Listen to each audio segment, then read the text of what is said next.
The rain fell in sheets against the weathered planks of Miller's stable as Sarah Daniels huddled her 3 shivering children beneath a thin woolen blanket, praying the storm would drown out their soft whimpers. Colorado Territory, 1871, a harsh place for a widow with no kin and nowhere left to turn. "Hush now," Sarah whispered, stroking her youngest daughter's matted hair. "We're safe here just for tonight." The words felt hollow in her throat. 6 days on the road from Denver, their meager savings depleted, and Animas Forks, this mining settlement nestled high in the San Juan Mountains, had offered nothing but closed doors and suspicious glances. Emma, just 5 years old, curled against her mother's side, her small fingers clutching Sarah's tattered dress. Beside her, 7-year-old Charlotte stared vacantly at the stable wall, too exhausted to cry anymore. James, the oldest at 9, sat rigidly at the edge of their makeshift bed of hay, his father's worn hat pulled low over his eyes, determined to be the man his father could no longer be. The children had finally drifted into uneasy sleep when Sarah heard the stable door creak open. She tensed, instinctively pulling her children closer as heavy footsteps approached their corner. A lantern light cut through the darkness, illuminating the gaunt faces of her sleeping children. "Madam," a deep voice broke the silence. Sarah looked up, squinting against the light to make out the tall figure of a man. His face was partially shadowed by a wide-brimmed hat, but she could see the surprise in his eyes. "Please," Sarah whispered, "we'll be gone by morning. I just needed shelter for my children tonight." The man lowered his lantern slightly, revealing a weather-worn face with kind eyes that belied the hardness of his jaw. For a long moment he said nothing, simply studying the 4 of them huddled together. "You're home now," he said finally, his voice softer than before. Sarah blinked, certain she had misheard. "Sir, I'm Kieran Xavier," he said, setting the lantern down on a nearby post. "This is my stable and my ranch is just up that hill. I can't have you folks sleeping out here with the horses." He glanced at the sleeping children. "There's a room in my house. It's nothing fancy, but it's warm and dry." Sarah clutched her blanket tighter. "We can't accept you can, and you will," Kieran interrupted, his tone leaving no room for argument. "There's a storm coming, worse than this one. It's no night for anyone to be out here, especially children." The mention of the children crumbled what little resistance Sarah had left. She nodded slowly, tears welling in her eyes. "Thank you," she whispered, gently shaking Emma and Charlotte awake while James was already on his feet, eyeing the stranger warily. "Who are you, mister?" the boy demanded, stepping protectively in front of his mother. Kieran's mouth twitched, almost smiling. "Name's Kieran Xavier. I own this ranch, and you are James Daniels," the boy replied proudly. "Man of this family." Kieran nodded solemnly. "Pleased to meet you, Mr. Daniels. Now, would you help your mother with your sisters? My house isn't far, but that rain's coming down something fierce." Within minutes, Kieran had bundled the youngest girl into his arms while Sarah carried Emma. James insisted on walking alongside them, refusing any assistance as they made their way through the downpour to the modest 2-story house on the hill. Sarah paused at the doorway, rainwater streaming down her face. "Mr. Xavier, I don't know how we can repay you." Kieran shook his head as he ushered them inside. "No need for that now. Let's get these little ones dry." The interior of the house was simple but clean, with a large stone fireplace casting a warm glow across the main room. A pot of stew simmered over the fire, filling the air with a rich aroma that made Sarah's stomach clench painfully. She couldn't remember the last time any of them had eaten a proper meal. "The spare room's upstairs," Kieran said, leading them up a narrow staircase. It was meant for he stopped himself. "Well, it's yours for now." The room contained a large bed and a smaller trundle bed tucked beneath it. "The girls can take the big bed," Kieran suggested. "The trundle pulls out for the boy.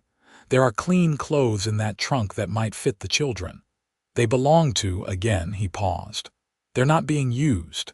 Sarah couldn't speak, overwhelmed by this unexpected kindness. "I'll bring up some water so you can wash," Kieran continued, filling the silence.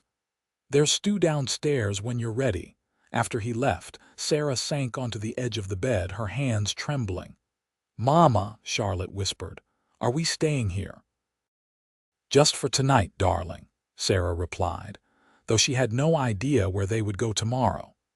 She helped the children change into the dry clothes from the trunk's simple but well-made garments that hung loosely on their thin frames before leading them downstairs to the kitchen. Kieran had set the table with 4 bowls of steaming stew and a loaf of bread.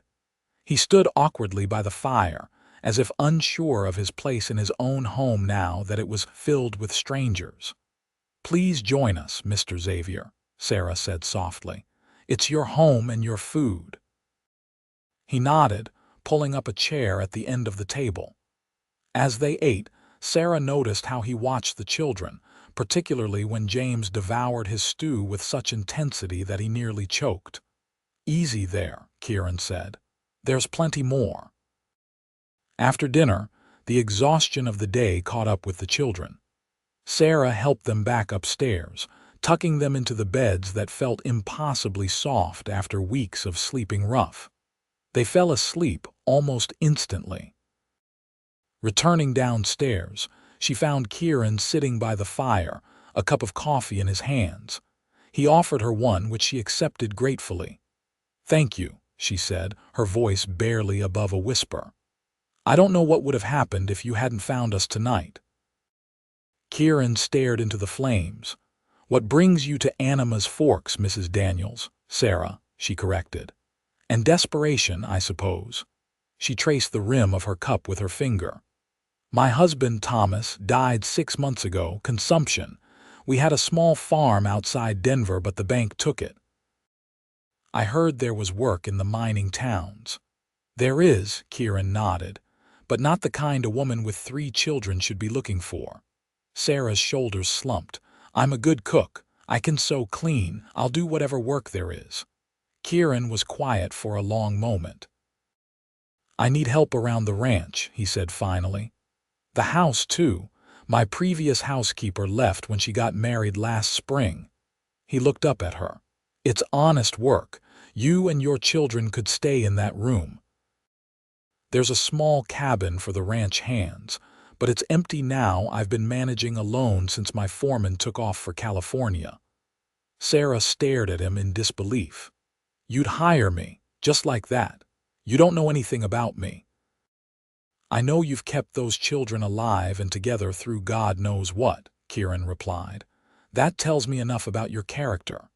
He set down his cup. "Look, it's not charity. I need the help and you need a roof. We can work out fair wages once you see what the job entails."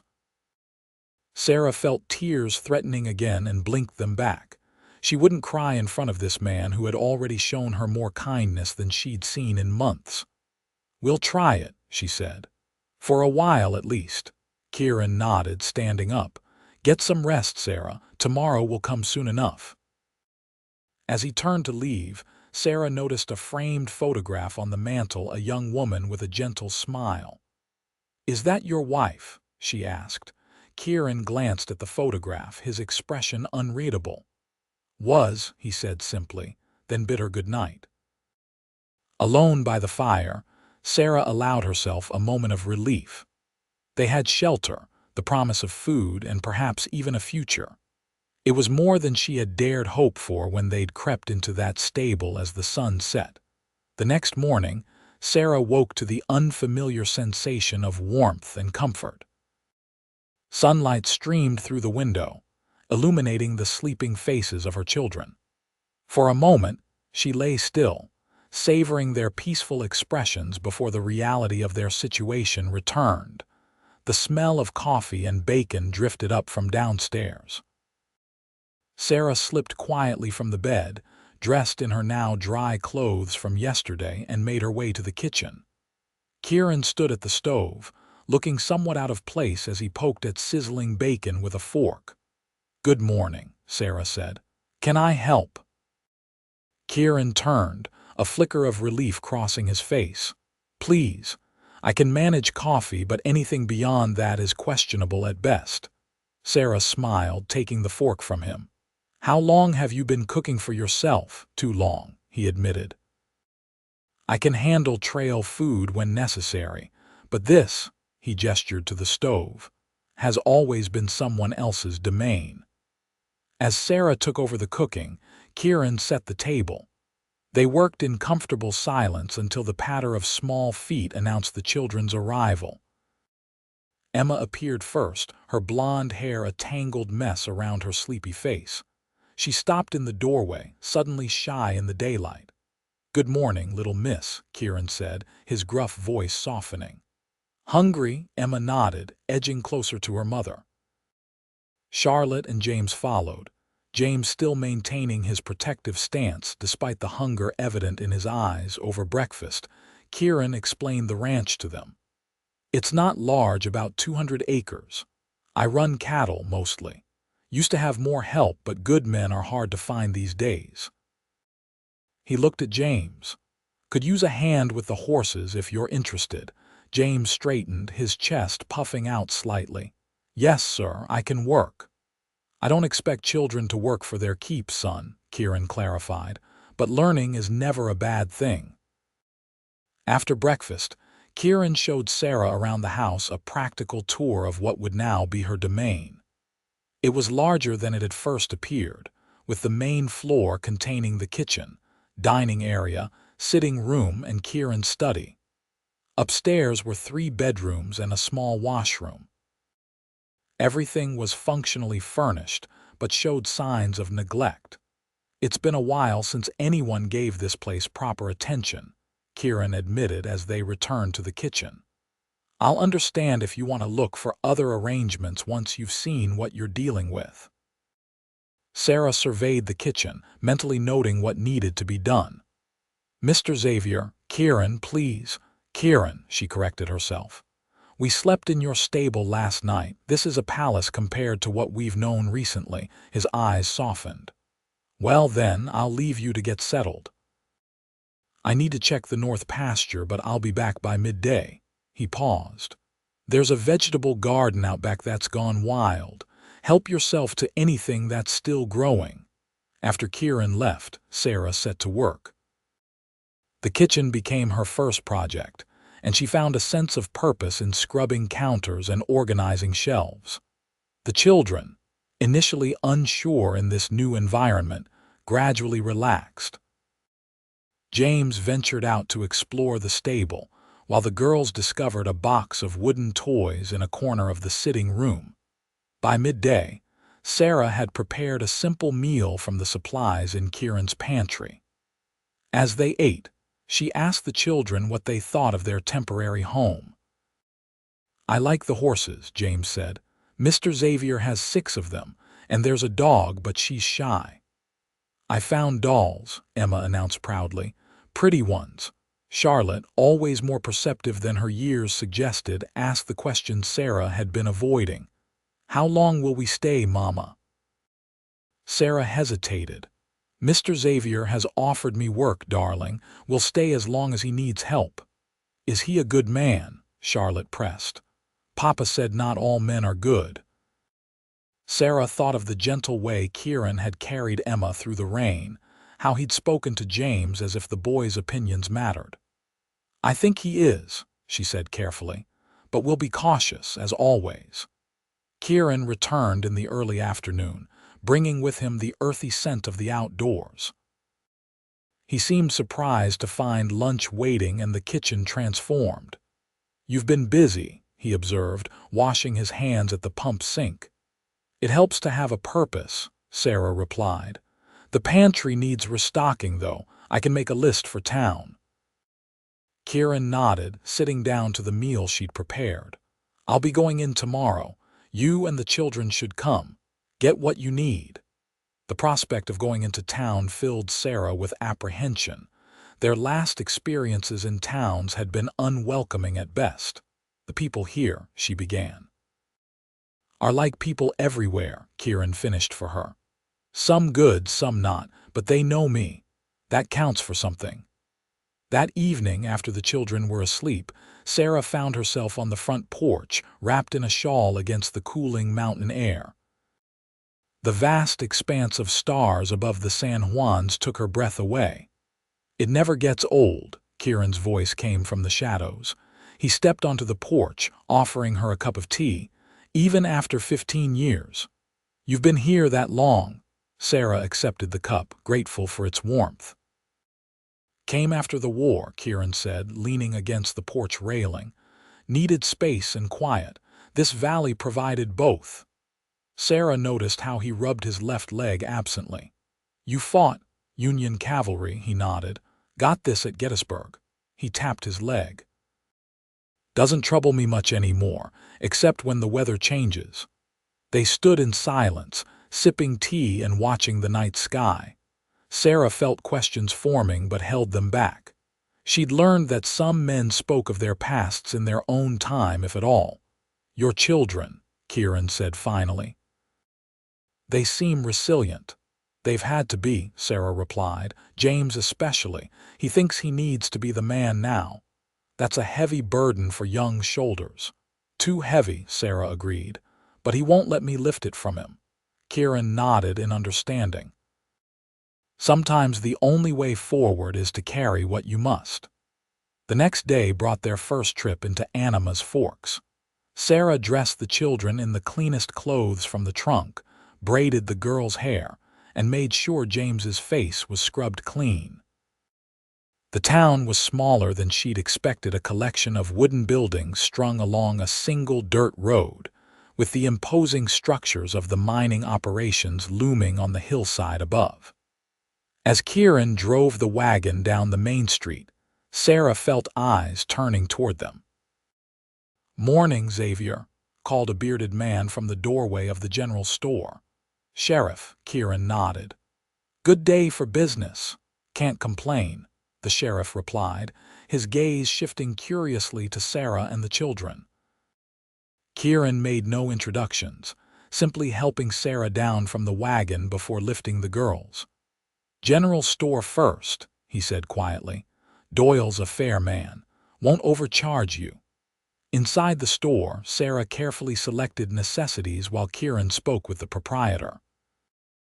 The children stayed close, sensing their mother's tension. When a well-dressed woman entered and stared openly at them, Charlotte pressed against Sarah's skirts. "Xavier," the woman acknowledged coolly. "I didn't know you had visitors." "Mrs. Thornton," Kieran replied with a stiff nod. "Mrs. Daniels is my new housekeeper." The woman's eyes narrowed slightly. "Indeed. How providential for her." Sarah felt heat rising in her cheeks but kept her expression neutral as she continued selecting items. When they left the store, Kieran's jaw was set in a hard line. "Don't mind Abigail Thornton," he said as he loaded their purchases into the wagon. "She considers herself the moral authority of Anima's Forks." "She seemed to have opinions about me being at your ranch," Sarah observed quietly. Kieran sighed. "Small towns run on gossip, Sarah. People will talk." "It doesn't matter." But they both knew it did matter. A single woman living under the roof of a bachelor, regardless of her position or the presence of children, would inevitably raise eyebrows. Their next stop was the doctor's office, which surprised Sarah. "The children seem healthy," she said uncertainly. "Precaution," Kieran replied. "Dr. Simmons is a good man. He should have a look at them after your travels, Doctor." Simmons proved to be a kindly older gentleman who examined each child thoroughly, pronouncing them undernourished but otherwise sound. He gave Sarah a tonic for them and refused payment when Kieran offered it. "Consider it a welcome to Anima's Forks," he said, patting Emma's head. "I've been trying to get Xavier to bring some life into that big house of his for years."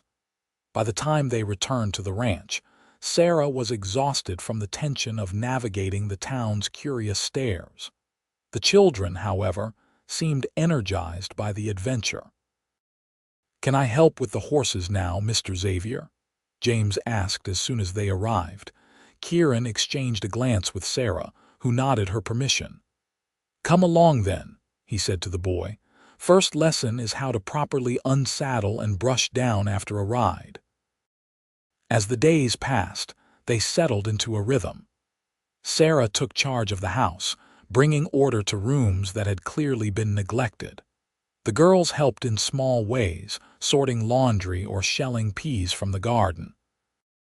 James spent every possible moment with Kieran, absorbing lessons about horses, cattle, and ranch life with solemn attention. Sarah observed with quiet gratitude how Kieran was patient with her son, never dismissing his questions or belittling his attempts to help. James began to smile more, his shoulders gradually losing their rigid set. 2 weeks after their arrival, Sarah found Kieran in his study late one evening, poring over ledgers with a troubled expression. "Is something wrong?" she asked, setting down a cup of coffee beside him. Kieran looked up, momentarily startled by her presence. "Just figures that won't balance," he said, closing the book. "Nothing for you to worry about." But Sarah had caught a glimpse of the columns. "The ranch is struggling," she stated rather than asked. Kieran sighed, running a hand through his dark hair. "The railroad coming through last year changed things. Cattle prices aren't what they were. I've been considering options." "Is that why you're managing alone, to save on wages?" he nodded. "Jenkins, my foreman, left because I couldn't pay him what he was worth anymore. Can't blame him for that." Sarah sat in the chair across from him. "If you can't afford to keep us—" "No," Kieran interrupted firmly.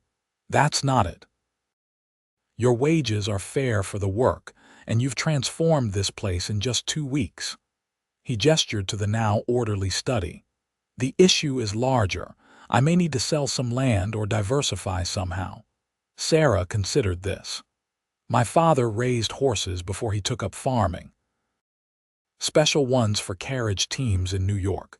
He said there was always money in quality stock. Breeding horses is a long game," Kieran mused. "Takes time to build a reputation." "But you have the land and the knowledge," Sarah pointed out. "And from what I've seen, your stallion is exceptional." Kieran looked at her with newfound respect. "You know horses." "Enough," she smiled. "I wasn't always just a farmer's wife." Their conversation shifted to possibilities, breeding plans, potential markets, the pros and cons of various approaches. By the time they parted for the night, Sarah realized they'd talked as equals, as partners in a shared challenge. The thought lingered pleasantly as she drifted to sleep. The following Sunday, Kieran suggested they attend church in town. "It's expected," he explained, "and it might help with perceptions." Sarah understood the unspoken concern. Mrs. Thornton's cold stare in the general store had been just the beginning. If they were to stay in Anima's Forks, they needed to establish themselves as respectable. The small church was filled when they arrived, and Sarah felt the collective gaze of the congregation as Kieran led them to a pew near the back. The children, dressed in their best clothes from the trunk, sat quietly between them. After the service, Kieran introduced Sarah formally to several people, including the minister and his wife. She maintained a polite smile despite the barely disguised curiosity in their eyes. "So you're helping poor Xavier with that big house of his," said one older woman, patting Sarah's hand. "Such a blessing for both of you, I'm sure." "Indeed," Sarah replied carefully. "My children and I are very grateful for Mr. Xavier's kindness." As they prepared to leave, Abigail Thornton approached with a tall, stern-faced man. "Xavier," she said, her smile not reaching her eyes. "I don't believe Mrs. Daniels has met my husband, Judge Thornton." The judge gave Sarah a curt nod. "Madam, Quite a fortunate arrangement you found yourself in." "The fortune is mine, Judge," Kieran interjected smoothly. "Mrs. Daniels has brought order to chaos." Judge Thornton's gaze lingered on Sarah. "I'm sure she has, though some might say appearances matter as much as reality." Sarah felt her chest tighten at the implication, but before she could respond, Emma tugged at her skirt. "Mama, can we see the puppies?" she asked, pointing to where some children were gathered around a litter of puppies near the church steps. "Of course, darling," Sarah smiled, grateful for the interruption. "Excuse us, please." As they walked away, Sarah heard Abigail's stage whisper, "3 fatherless children living under a bachelor's roof. It simply isn't proper." Kieran's reply was too low to hear, but the set of his jaw told Sarah he was angry. The ride home was quiet, with Kieran lost in thought and the children subdued by the tension. That evening, after the children were asleep, Kieran found Sarah on the porch again, her shawl pulled tight around her shoulders against the autumn chill. "I owe you an apology," he said without preamble. "I didn't consider how your position here might be viewed." Sarah turned to face him. "You offered honest work when no one else would. You have nothing to apologize for." "Nevertheless," Kieran insisted, "the Thorntons and their ilk can make life difficult. If you'd prefer to find a position in town—" "Is that what you want?" Sarah asked, her voice barely audible. Kieran stepped closer. "No," he said firmly, "that's not what I want at all." The air between them seemed to thicken. Sarah was acutely aware of his presence, of the scent of leather and pine that always surrounded him, of how his eyes reflected the golden light from the house. "What do you want, Kieran?" she whispered. He reached out slowly, his calloused fingers brushing a strand of hair from her face. "Peace," he said. "For a long time that's all I thought I wanted. Now I'm not so sure." Sarah felt something flutter in her chest, a sensation she'd thought long buried with Thomas. Before she could respond, a cry came from inside the house. Emma's voice, high with the terror of a nightmare. "I should go to her," Sarah said, stepping back. Kieran nodded. "Of course." By the time Sarah had soothed Emma back to sleep, the moment on the porch seemed like a dream. Yet something had shifted between them, a door opened that could not easily be closed again. The next morning brought heavy gray clouds and the promise of early snow. Kieran announced he needed to move cattle from the high pasture before the weather turned. James immediately volunteered to help. "It'll be a long, cold day," Kieran warned. "Not much fun." "I can do it," James insisted. "I'm strong enough." Kieran looked to Sarah, who hesitated before nodding. "Be careful," she told her son, "and mind Mr. Xavier's instructions." As they rode out, Sarah couldn't help worrying. James was still so small to be out in such weather, doing a man's work. Yet she saw how straight he sat in the saddle of the gentle mare Kieran had chosen for him, his father's hat pulled low against the wind. The day stretched endlessly, as Sarah kept busy with household tasks, frequently glancing out the window as the clouds darkened. By mid-afternoon, snow began to fall tentatively at first, then with growing intensity. When the kitchen clock struck 5 with no sign of Kieran and James, Sarah began to pace. "Where's Jamie?" Charlotte asked, looking up from the doll she was dressing. "Still working with Mr. Xavier," Sarah replied, trying to keep her voice steady. "They'll be home soon." But 6 o'clock came, then 7, and the snow continued to fall. Sarah had just decided to saddle a horse and go looking for them when she heard hoofbeats in the yard. She rushed to the door to find Kieran dismounting with James cradled in his arms. "He's all right," Kieran said quickly, seeing the terror in her eyes. "Just cold and tired. The north fence broke in the wind and we had to chase down strays. He never complained once." James stirred as Sarah reached for him. "I helped, Mama," he murmured. "Mr. Xavier said I was brave." "You were," Kieran confirmed, carrying the boy inside and setting him gently before the fire. As brave as any man I've ridden with. Sarah knelt beside her son, checking him for injuries while Kieran fetched blankets. James's hands were red with cold but not frostbitten. His clothes were sodden, his teeth chattering despite his attempts to appear strong. Into a hot bath with you, Sarah decided. Then straight to bed. Later, after James was warm and sleeping soundly, Sarah found Kieran in the kitchen, his own clothes changed but his hair still damp from the snow. "Thank you for bringing him home safely," she said, pouring him a cup of hot coffee. "He's a fine boy, Sarah," Kieran replied. "Tough as they come." "Reminds me a little of," he stopped, looking down at his cup. "Of who?" Sarah asked gently. Kieran was quiet for a long moment. "I had a son," he said finally, "and a wife. Elizabeth, the photograph you saw." Sarah sat across from him, saying nothing, giving him space to continue if he chose. "They died in '66, he said. "Fever took them both within a week of each other. Daniel was 8. His voice was flat, as if the emotion had been worn away by years of carrying the grief. "That's why I have the extra room, the toys. They were his." Sarah reached across the table and took his hand. "I'm so sorry, Kieran." His fingers tightened around hers. "For a long time after, I couldn't see the point of anything, just kept the ranch going because it was what I knew how to do." He looked up, meeting her eyes. "Then I found 4 strangers sleeping in my stable, and suddenly there was noise and life in my house again." Sarah felt tears prickling behind her eyes. "We've disrupted your peace." "In the best possible way," Kieran said, his thumb gently stroking the back of her hand. "I didn't realize how silent it had become until your children filled it with sound again."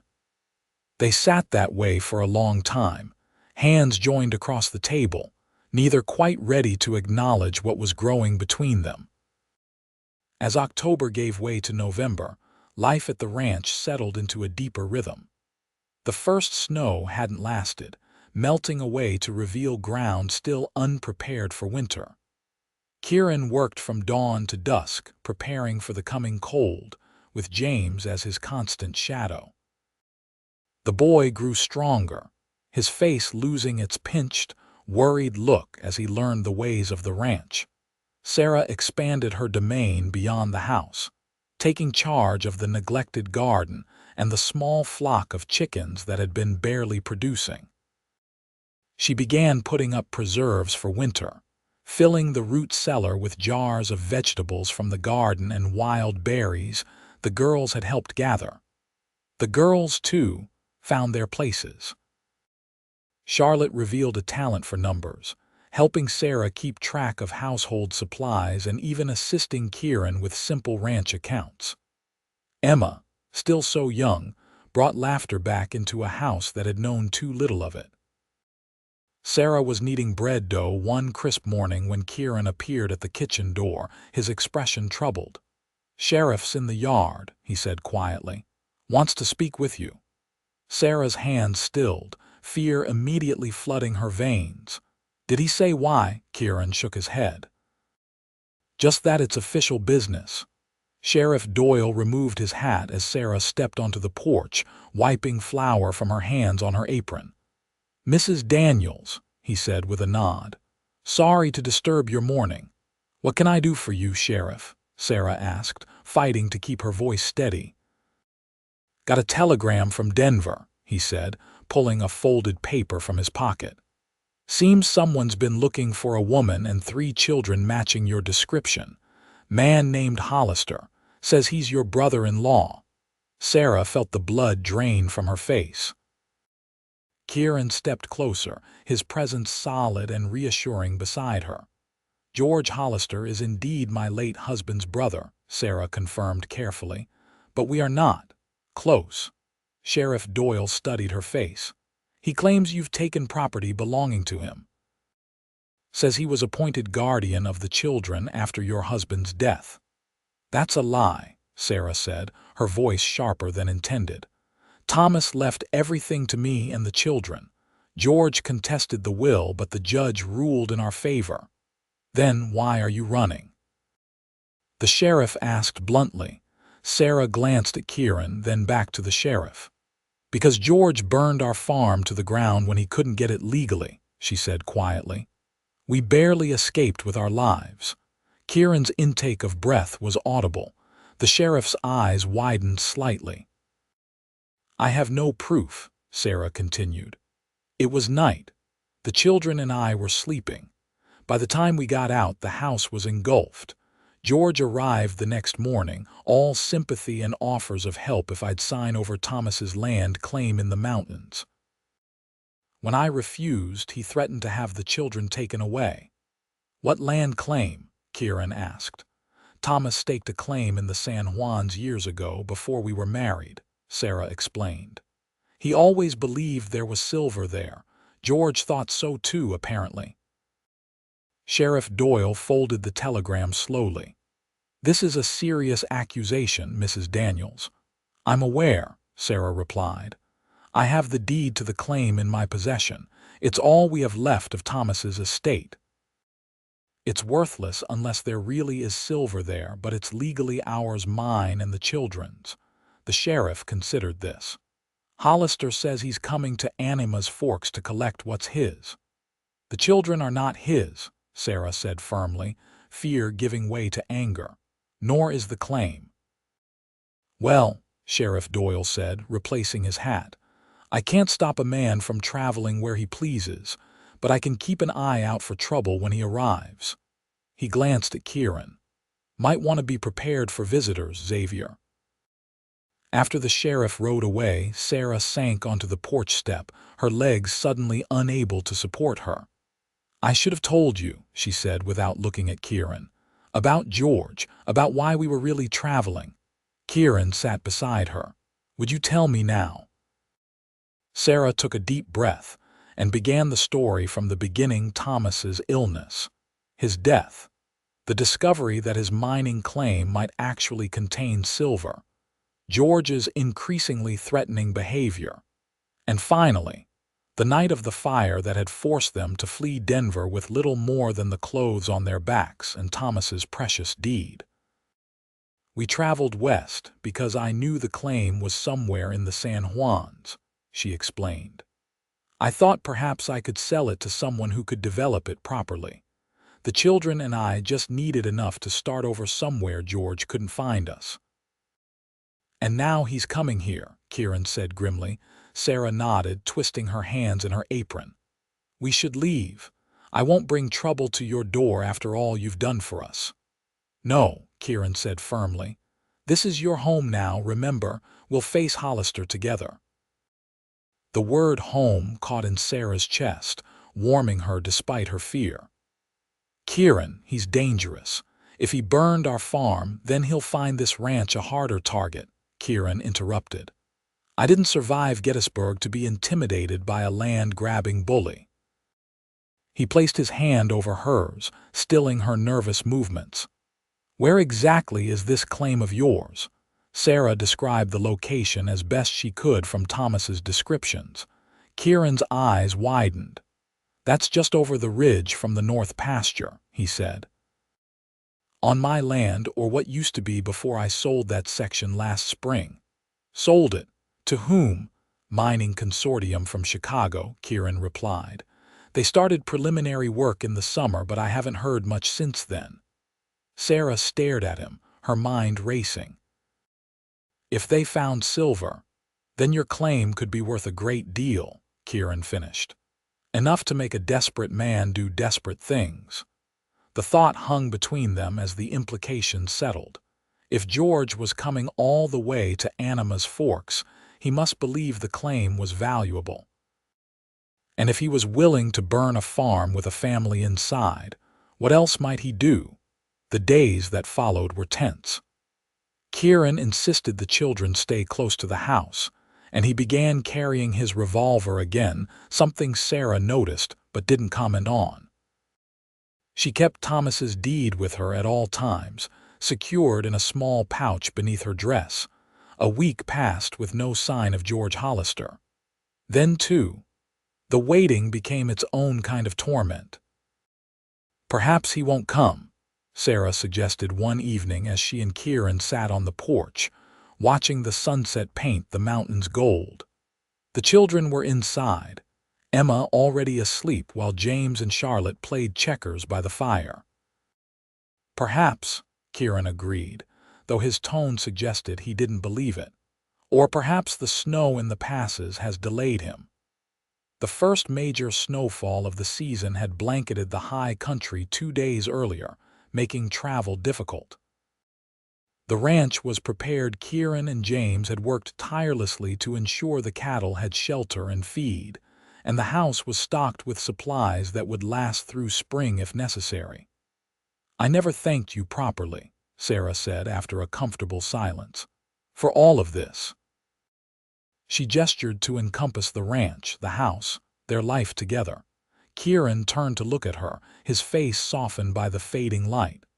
"You've thanked me every day, Sarah, with your work, your care for this place, with the way you've brought it back to life." "It wasn't just the place that needed life," Sarah said quietly, meeting his gaze. Something shifted in Kieran's eyes, a decision made, a barrier falling. He reached for her hand, enfolding it in both of his. "Sarah," the sound of approaching horses cut him off. Both of them stood, peering into the gathering dusk. 3 riders emerged from the tree line, heading directly for the ranch house. "Inside," Kieran said urgently. "Lock the door and keep the children quiet." Sarah obeyed, her heart pounding as she hurried into the house. James looked up from the checkerboard, instantly alert to her distress. "What's wrong, Mama?" he asked. "Nothing to worry about," Sarah assured him, though her trembling hands betrayed her fear. "Just some late visitors. I need you to take Charlotte upstairs and stay there until I call you." James hesitated, clearly wanting to argue, but the seriousness in Sarah's expression convinced him. He took his sister's hand and led her upstairs, glancing back once with worried eyes. Through the window, Sarah watched as Kieran stood his ground on the porch, one hand resting casually near his holstered revolver. The riders stopped in the yard, and even in the dim light, Sarah immediately recognized the stocky figure in the lead, George Hollister. "Evening," she heard Kieran call. "You're a long way from anywhere this time of night."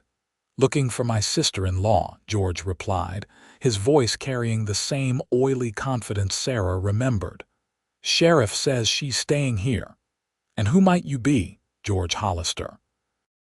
"Her dead husband's brother and legal guardian of her children." Kieran shifted slightly, blocking the door more fully. "That's so. Funny, she tells a different story." George dismounted, his 2 companions following suit. They were rough-looking men, the kind hired for muscle rather than conversation. "Women get confused about legal matters," George said dismissively. "Now, if you'll just fetch Sarah and the children, we'll be on our way. Mrs. Daniels isn't going anywhere she doesn't want to go," Kieran replied, his tone hardening. "And neither are her children." George's face darkened. "This isn't your concern, mister. This is family business." "When it happens on my property, it's my concern," Kieran countered. "And Mrs. Daniels and her children are under my protection." Sarah couldn't stand it any longer. Despite Kieran's instructions, she opened the door and stepped onto the porch beside him. "Hello, George," she said, surprised by the steadiness of her own voice. "You've come a long way for nothing." George's face twisted into a smile that didn't reach his eyes. "Sarah, my dear, you've led us on quite a chase. The children inside, safe from you," Sarah replied. "As they'll remain." George's smile faltered. "Now, Sarah, don't be difficult. You know the court appointed me their guardian." "No court did any such thing," Sarah said firmly. "Just as no court gave you Thomas's claim, the one you're really here for." A flicker of something, rage, perhaps, or simple greed crossed George's face before he masked it with concern. I'm simply looking out for my brother's children. Denver is no place for a woman alone, especially after that terrible fire. Such a tragedy. Yes, Sarah agreed coldly, particularly since it was deliberately set. The two men with George shifted uncomfortably. One muttered something to the other that Sarah couldn't hear. "Careful with your accusations," George warned, his pretense of concern evaporating. "I have legal rights here. That claim belongs to the Hollister family, to Thomas Hollister and his heirs," Sarah interrupted. "Not to you, George." George stepped forward, his face flushing with anger. "You stubborn bitch. You have no idea what that claim is worth now. The Chicago Mining Company has struck the richest silver vein in Colorado just a mile from Thomas's stake. They've offered a fortune for adjoining claims." Kieran's hand moved to Sarah's back, a silent gesture of support. "So that's what this is about," he said. "Money. It's about what's rightfully mine," George snapped. "My father staked the original claims in these mountains. Thomas was just following his map. That silver belongs to me as much as him." "The deed says otherwise," Sarah replied. "And it's held in trust for the children until they come of age." George's eyes narrowed.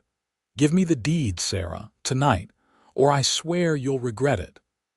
"Is that a threat, Mr. Hollister?" Kieran asked quietly, his hand now resting openly on his revolver. "It's a promise," George replied, glancing meaningfully at his companions. "Your ranch is isolated. Accidents happen." "Like fires?" Sarah asked, her voice shaking with renewed anger. "You tried to burn us alive in Denver, George. Did you really think we wouldn't know it was you?" One of George's men took a step backward, looking uneasily at his employer. "You didn't say nothing about no fire with kids inside, Hollister." George shot him a venomous glare. "Shut your mouth, Davis." But the damage was done. The second man was also looking at George with new wariness. "I'm not getting hanged for killing women and children," he muttered. "Not for any amount of silver." "Nobody's killing anyone," George hissed. "We're simply collecting what's mine." "Sounds to me like your friends have more conscience than you do, Hollister," Kieran observed. "And now I think it's time you left my property. The sheriff knows you're here, by the way. Expecting trouble." George's face contorted with rage. For a moment, Sarah thought he might lunge at them, but then he seemed to recalculate, forcing his features into a cold smile. "This isn't over," he said. "Not by a long shot." He turned to his men. "Mount up."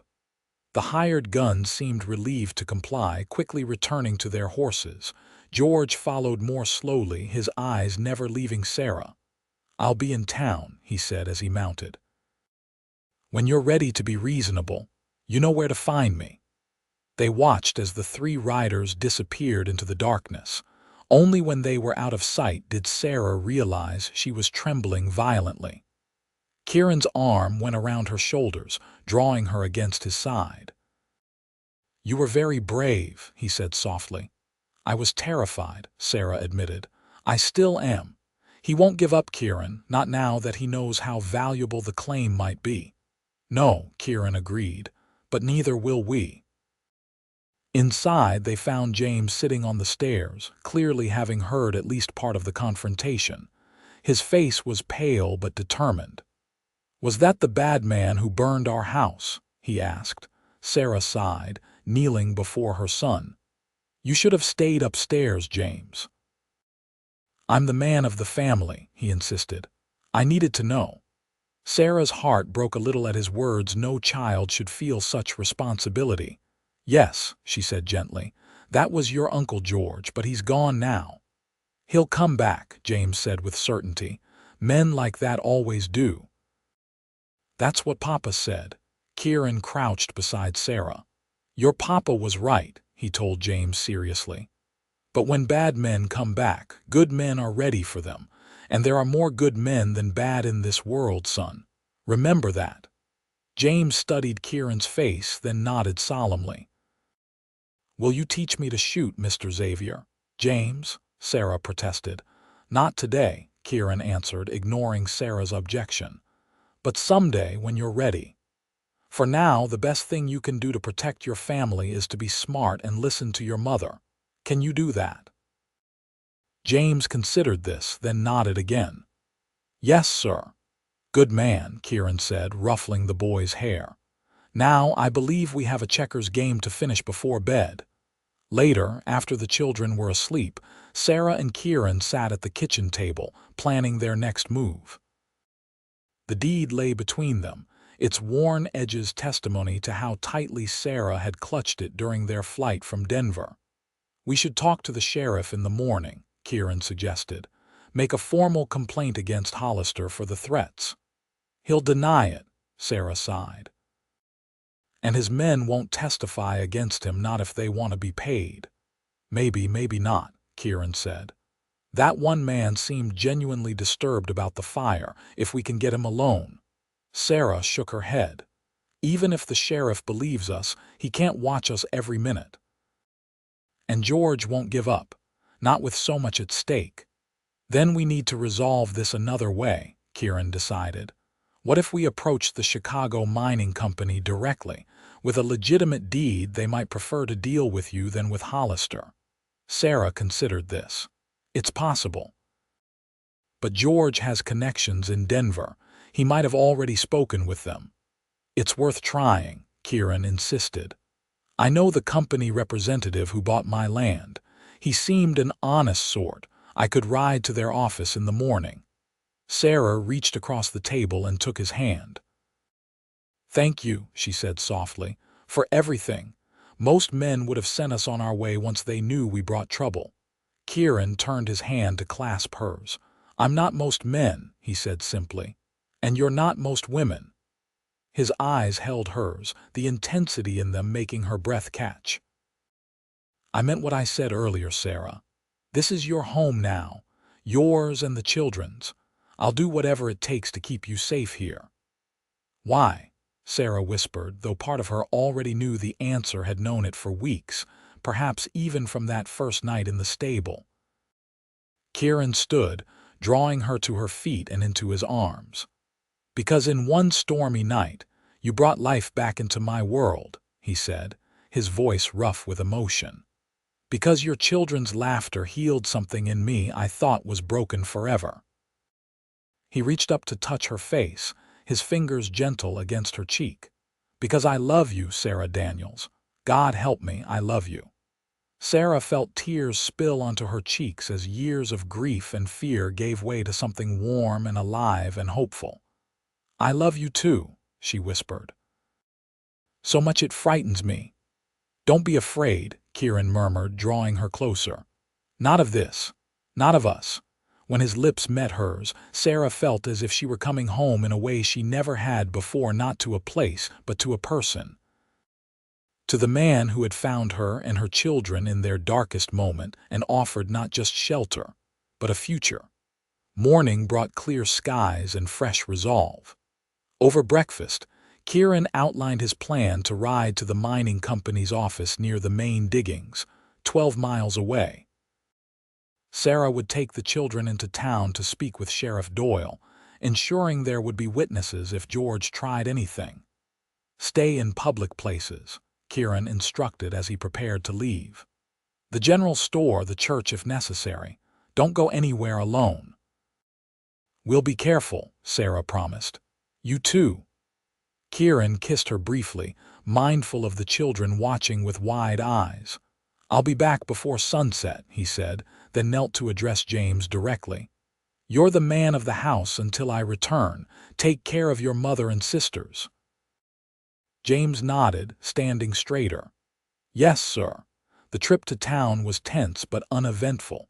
Sheriff Doyle listened to Sarah's account of the previous night's confrontation with genuine concern. Hollister's staying at the hotel, he confirmed. Came in last night with those two fellows, looking like thunder. They left this morning, though heading back to Denver, they said. And George, Sarah asked. Still here, the sheriff replied. Says he's got business in town. He studied Sarah's face. You really think he'd hurt the children to get that claim? Sarah thought of the fire, of waking to choking smoke and the terrified screams of her children. I know he would, she said quietly. He already tried. Sheriff Doyle sighed heavily. I'll keep an eye on him while he's in my town. That's all I can promise. Thank you, Sheriff, Sarah said. That's all I ask. The rest of the day stretched endlessly as Sarah and the children moved between the general store, where Mrs. Doyle kindly allowed them to sit by the stove, and the small lending library attached to the schoolhouse. James grew increasingly restless, while Emma became clingy, sensing her mother's anxiety. By mid-afternoon, with no sign of George and no word from Kieran, Sarah decided to visit Dr. Simmons to ask about the children's tonic. The doctor's office was on the main street in full view of the sheriff's office. It seemed safe enough. Dr. Simmons welcomed them warmly, insisting on checking each child's progress since their first visit. They're looking much healthier, he told Sarah, especially the boy. Getting some good mountain air and proper food, I see. Mr. Xavier takes good care of us, Charlotte volunteered, her natural shyness overcome by her fondness for the gentle doctor. I'm sure he does, Dr. Simmons replied with a knowing smile that made Sarah blush. Xavier's a good man. Been alone too long. As they prepared to leave, the doctor held Sarah back a moment. Mrs. Daniels, he said quietly, I heard about your brother-in-law being in town. If you need a safe place for the children, my wife and I have plenty of room. Sarah was touched by the offer. Thank you, doctor. But I hope it won't come to that. Outside, the early winter dusk was already settling over Anima's Forks. Sarah gathered the children close, intending to return to the general store to wait for Kieran.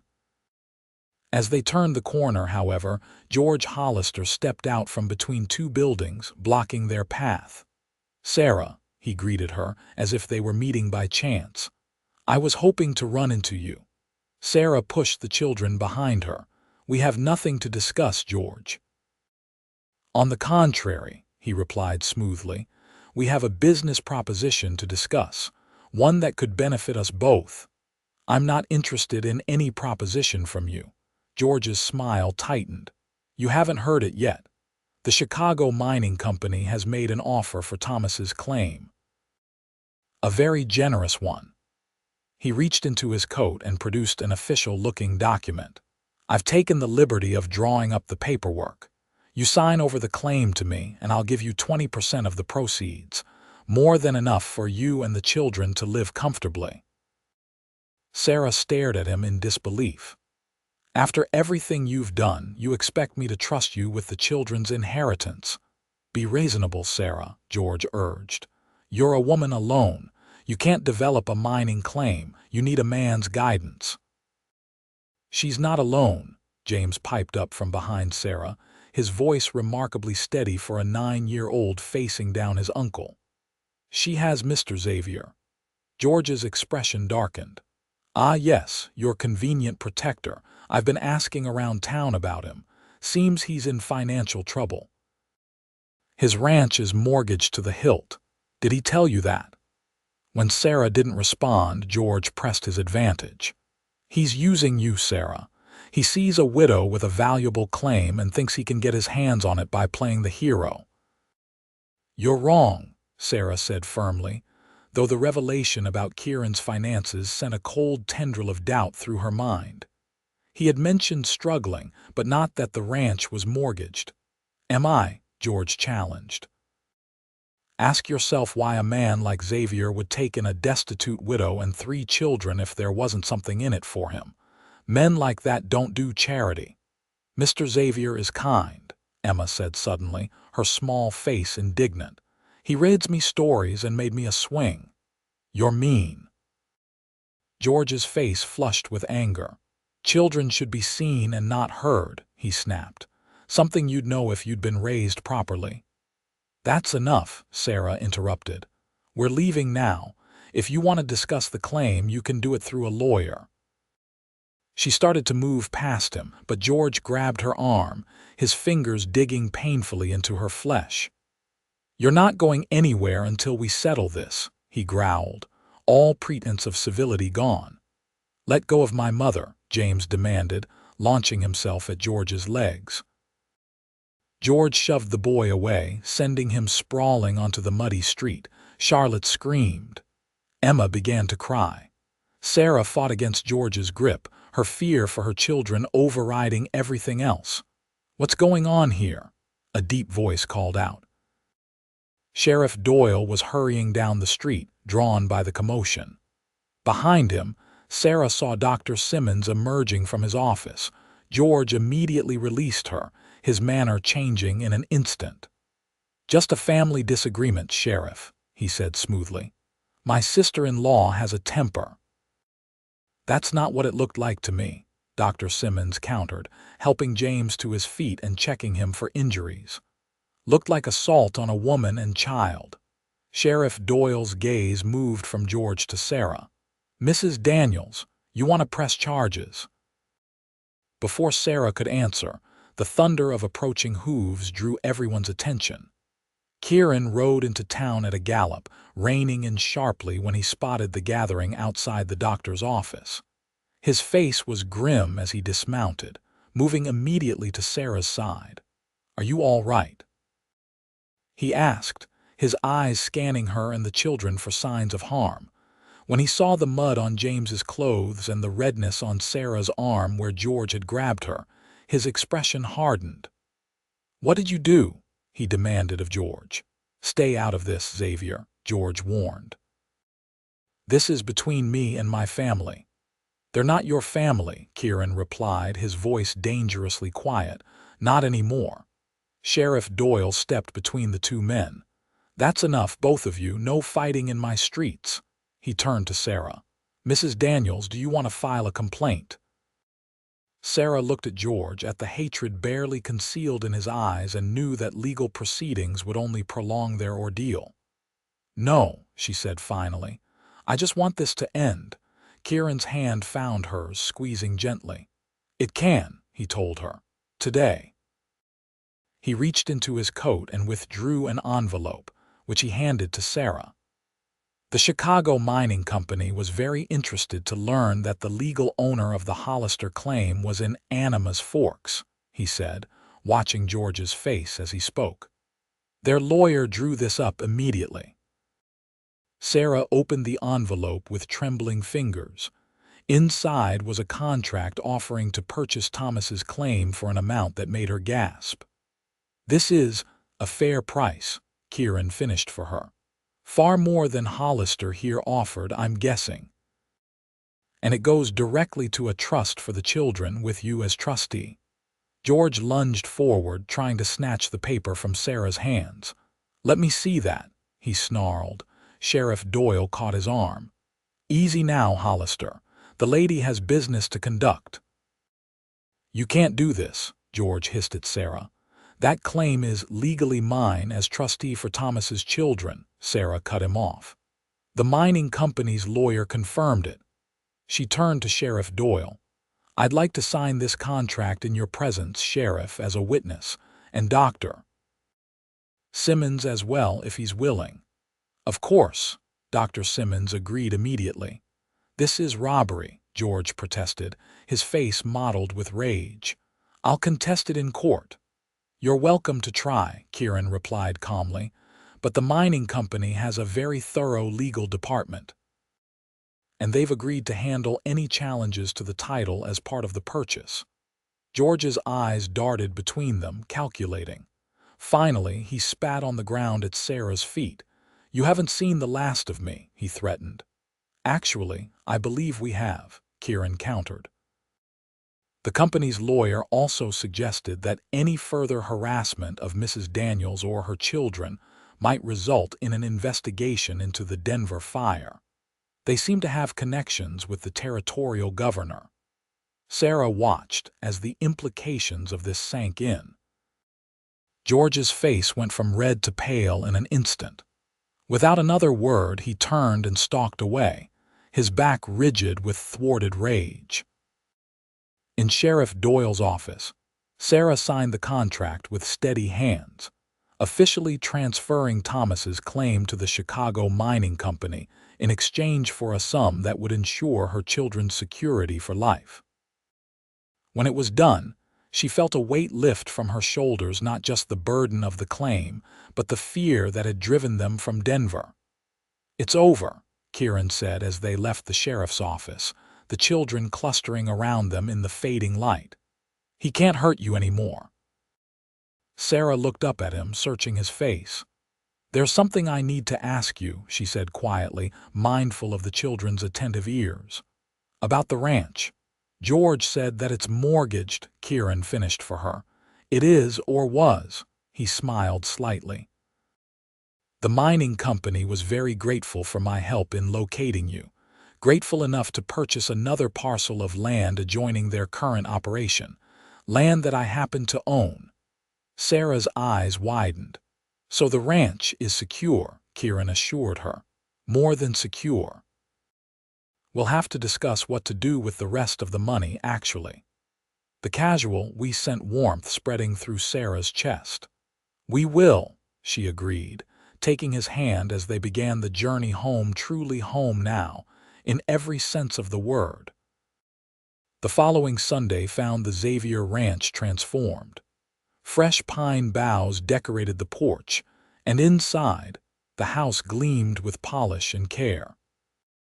In the kitchen, Charlotte and Emma helped Sarah arrange plates of food on the large table, while James and Kieran welcomed guests arriving for the celebration. Dr. and Mrs.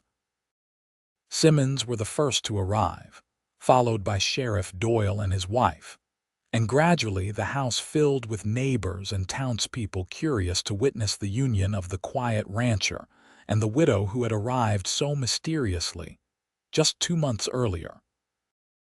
Upstairs, Sarah smoothed the skirt of her new dress, a deep blue wool that Kieran had insisted on ordering from Denver, despite her protests that it was an extravagance.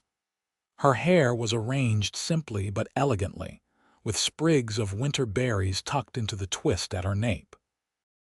A soft knock at the door preceded Charlotte's entrance. "Mama, you look beautiful," she breathed, her eyes wide with admiration. "Thank you, darling," Sarah smiled, kneeling to straighten her daughter's ribbon. "Are you ready?" Charlotte nodded solemnly.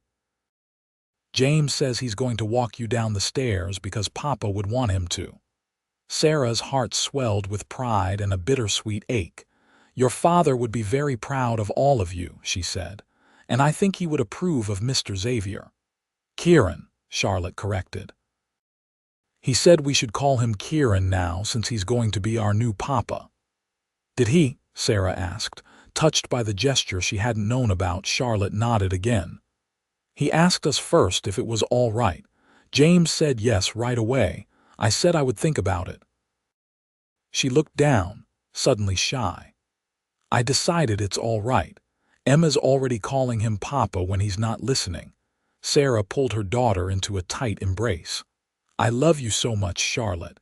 You know that having Kieran in our lives doesn't change how much I loved your father, don't you?" "I know," Charlotte assured her. "Papa would want us to be happy, and Kieran makes you smile again." A knock at the door announced James, looking solemn and proud in his new suit, his father's hat held carefully in his hands. "It's time, Mama," he said. "Everyone's waiting." Sarah took her son's offered arm, Charlotte trailing behind them as they descended the stairs. In the main room, the furniture had been pushed back to create space for the gathering. Minister Wilson stood by the fireplace, and beside him, Kieran waited, his expression transforming from nervousness to awe as Sarah appeared. Emma, holding a small bouquet of winter greenery, broke protocol to run forward and take Sarah's free hand. "You look like a queen, Mama," she whispered loudly enough for everyone to hear, drawing affectionate laughter from the assembled guests. The ceremony was simple and brief, the traditional vows spoken with quiet certainty. When Minister Wilson pronounced them husband and wife, Kieran's kiss was gentle but filled with promise. mindful of their audience but leaving Sarah in no doubt of his feelings. The celebration continued into the evening, the house filled with more laughter and music than it had known in years.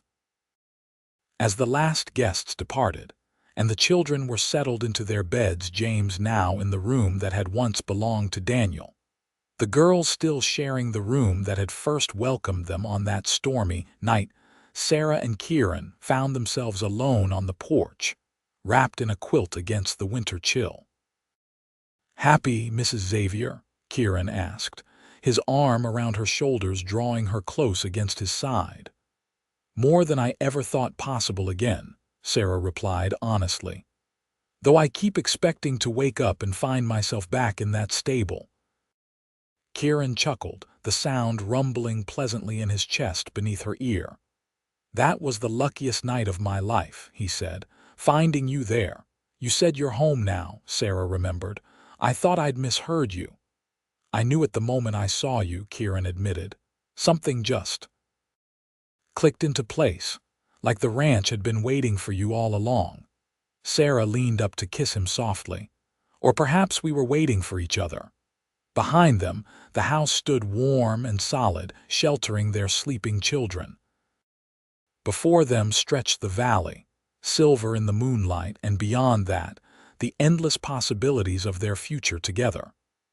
Sarah hadn't believed in second chances before that night in the stable. Now, in Kieran's arms, with their family safe and whole, she couldn't imagine a life without one. "We're home," she whispered against his lips. "All of us together." "Forever," Kieran promised, sealing the vow with a kiss that spoke of all the love and joy yet to come. Spring came early to Anima's Forks in 1872. The snow retreated up the mountainsides, revealing meadows that quickly transformed from brown to vibrant green. On the Xavier Ranch, new life appeared everywhere: calves in the pastures, chicks in the henhouse, and seedlings in the expanded garden where Sarah now worked with Charlotte, teaching her daughter the growing ways her own mother had taught her. The house had undergone a transformation as well. With the proceeds from the mining claim safely invested for the children's future, and the ranch's finances secured by the land sale, Sarah had gradually made the house truly theirs. New curtains brightened the windows. A proper piano stood in the sitting room where Emma took lessons from Mrs. Simmons twice a week, and bookshelves lined Kieran's study, filled with volumes for every member of the family.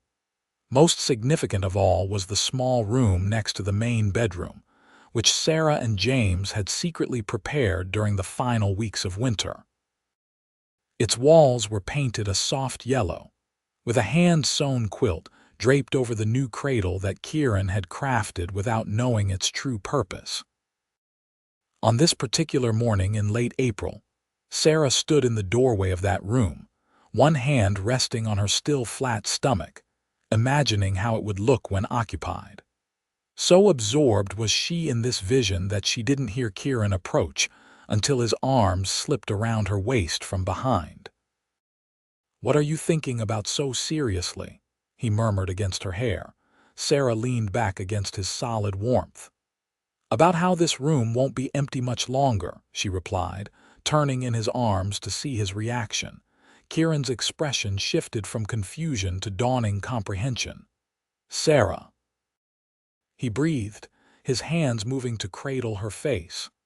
"Are you saying in October?" she confirmed, her smile widening at the joy blooming across his features. "Dr. Simmons confirmed it yesterday when I went to town." Kieran lifted her off her feet in a careful embrace, his laughter mingling with hers. "A baby," he marveled, setting her down gently. "Our baby." "Is it too soon?" Sarah asked, a flutter of uncertainty breaking through her happiness. "The children will be overjoyed," Kieran assured her. "They've been dropping hints for months. I think Charlotte has been studying Dr. Simmons's medical books when we thought she was reading poetry." Sarah laughed. "That explains the questions she's been asking about babies." She grew serious again. "And you, Are you ready to be a father again? Kieran's eyes softened with understanding. I've been a father to James, Charlotte, and Emma since the day you all came into my life, he said. This baby will be another blessing in a house already full of them. He placed his hand gently over hers on her stomach. Daniel would have loved having brothers and sisters. Elizabeth, too, she always wanted a large family. The mention of his first wife and son no longer brought pain to either of them. Sarah had made space in her heart for the memory of Thomas, and Kieran had done the same for Elizabeth and Daniel. Their photographs stood side by side on the mantel, a reminder that love didn't diminish when shared, it only grew stronger. Shall we tell the children now? Sarah asked. Kieran nodded, taking her hand. No time like the present. They found James in the stable, diligently brushing down his mare, a 10th birthday present from Kieran that the boy cherished above all his possessions. At nearly 10, James had grown taller and stronger, his serious nature now balanced by an increasing confidence. Charlotte was in the garden, making careful notes in the journal she kept of every plant's progress. At 8, she showed signs of becoming a natural healer, her interest in medicine encouraged by Dr. Simmons, who allowed her to observe his less serious cases when Sarah brought her to town. Emma, now 6, was in her favorite spot beneath the old oak tree where Kieran had built a swing the previous summer. She was singing to herself, a habit that filled the ranch with unexpected bursts of music at all hours. Kieran whistled sharply, the signal that brought all 3 children running. They gathered on the porch, faces curious as they noted the special light in their mother's eyes. Your mother and I have news, Kieran began, his arm around Sarah's shoulders. Are we getting a new horse? James asked hopefully. Better than that, Sarah smiled. A new brother or sister. There was a moment of stunned silence before Emma squealed with delight. A baby, like Mrs. Peterson's. Can I hold it? When is it coming? In October, Sarah replied, laughing at her youngest daughter's enthusiasm. Charlotte's eyes were wide with understanding. That's why you've been tired in the mornings, she said with the air of a mystery solved. Dr. Simmons says that's common in the early months. James was quieter, but the smile spreading across his face told Sarah all she needed to know about his feelings on the matter. Will it be a boy or a girl? He asked. We won't know until it arrives, Kieran told him. Either way, I'll need your help. A big brother has important responsibilities. James nodded solemnly. I know, I'll teach him or her everything about the ranch, just like you taught me. As the children peppered them with questions and suggestions for names, Sarah caught Kieran's eye over Emma's head. The love she saw there mirrored her own, deep, abiding, and still tinged with wonder at how their broken pieces had come together to form something whole and beautiful. That night, after the children were asleep and the house had settled into peaceful quiet, Sarah and Kieran sat on their porch as they did most evenings, watching the stars emerge above the mountains. The tradition had begun that first night and continued through all seasons, a time for them to simply be together after the busy demands of ranch and family life. I've been thinking, Kieran said, his fingers laced with hers on the arm of the bench they shared, about expanding the house. Oh. Sarah turned to study his profile in the fading light. What did you have in mind? Another bedroom at least, maybe 2. He smiled at her raised eyebrows. For the future, and a proper schoolroom, the children shouldn't have to ride into town every day when the weather turns. Sarah leaned her head against his shoulder. You're thinking ahead. Someone has to, Kieran replied, his tone light but his meaning clear. He was planning for years to come for their family's growth, for their children's education, for a future they would build together. I never expected this, Sarah confessed softly. When Thomas died, I thought that part of my life was over. that all I could hope for was survival for the children's sake, if not my own. Kieran's arm tightened around her. I felt the same after losing Elizabeth and Daniel. The ranch was just something to occupy my hands while time passed. He kissed her temple gently. Then you showed up in my stable with those 3 frightened children, and suddenly time mattered again. Sarah turned her face up to his. You saved us that night. No, Kieran corrected her. You saved each other. You gave me back my home, Sarah, made it more than just a place to exist. As their lips met in a kiss deepened by shared memories and promises kept, Sarah thought of how far they had come from that desperate night, from strangers offering and accepting temporary shelter, to a family bound by choice as much as circumstance. From a woman with nowhere to turn, and a man with nowhere to belong, to partners facing whatever came next together. The stable where they had first met still stood, visible from the porch where they now sat. But it was no longer a place of last resort, just another part of the ranch that had become truly home to all of them.